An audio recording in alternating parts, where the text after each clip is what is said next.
সক্রিয় জোড়া নিম্নচাপ অক্ষরেখা, তার জেরে রাতভর বৃষ্টি কলকাতা ও পার্শ্ববর্তী এলাকায়। আলিপুর আবহাওয়া দফতরের হিসেবে সোমবার রাত 12টা থেকে মঙ্গলবার সকাল 8টা পর্যন্ত বৃষ্টিপাত হয়েছে 106.6 মিলিমিটার। রাতভর বৃষ্টিতে জলমগ্ন হয়ে পড়ে শহর এবং শহরতলির বিভিন্ন অঞ্চল। রাতভর বৃষ্টি কলকাতা এবং শহরতলি জুড়ে জলমগ্ন সর্বত্রই।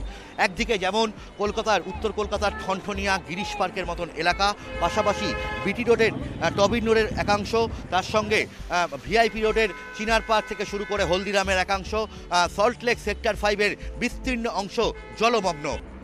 জল জমতেই সক্রিয় হয় পুরসভা। বিভিন্ন পাম্পিং স্টেশনে কাজ করে 73টি পাম্প। অতিরিক্ত আরও 350টি পাম্প চালানোর ব্যবস্থা হয়। খুলে দেওয়া হয় ম্যানহোল। প্রবল বৃষ্টিতে অনেক জায়গাতেই জল জমলেও গত কয়েক বছরে ছবিটা যে অনেকটা বদলেছে সেটা দেখা গেল সোমবারই।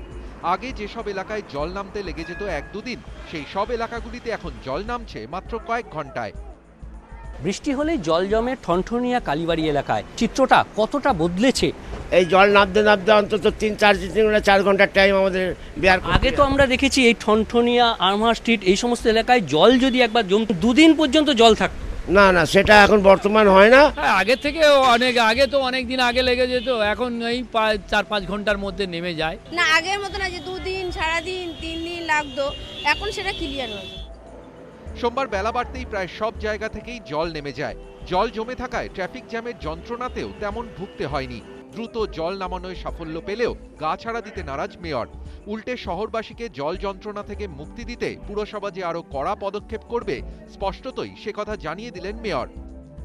আপনি অন্য জায়গায় ফেলে এই জল নিকাশি থেকে শুরু করে শহরটাকে নোংরা করার দায়িত্ব নিতে পারেন না। যিনি নেবেন তাকে দায়িত্ব নিতে হবে। আমরা তাকে নোটিশ করব, প্রয়োজনে স্পেসিফিক কেস প্রসেস করব। ইতিমধ্যে কলকাতা পুলিশকে নিয়ে আমরা দক্ষিণ কলকাতায় কিছু জায়গায় টহল দিয়েছি, এবার সারা কলকাতাতেই সেটা নিয়ে আসবো।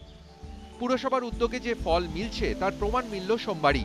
তারপরও যেখানে সেখানে জঞ্জাল ফেললে কড়া ব্যবস্থার কথা জানিয়ে মেয়র বুঝিয়ে দিলেন জল যন্ত্রণা আরও কমাতে বদ্ধপরিকর কলকাতা পুরসভা। Bureau report, ETV news Bangla.